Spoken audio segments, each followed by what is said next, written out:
航天員嘅各項準備。休息一陣，轉頭嘅其他消息。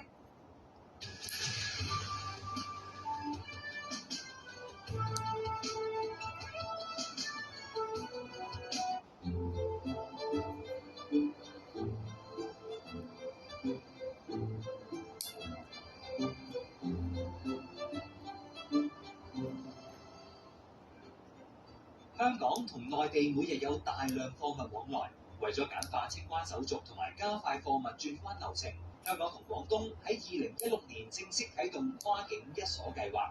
貨物用有加密數據功能嘅電子鎖上鎖，俾兩地海關共用。通關嘅時候只係抽查一次，離開關口嘅時候自動上鎖，避免雙方重複查驗。計劃簡化清關流程，平均可以慳2個鐘頭。為咗配合大灣區嘅高速發展，粵港澳3地一鎖計劃亦都喺舊年正式啟動，連同湖南同福建亦都加入跨境一鎖計劃，令到清關點達到90幾個，路線超過1000條。除咗貨物，人員跨境亦都日漸便利。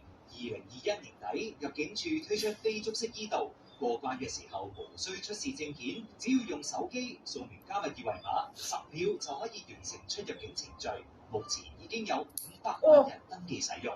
深圳灣口岸同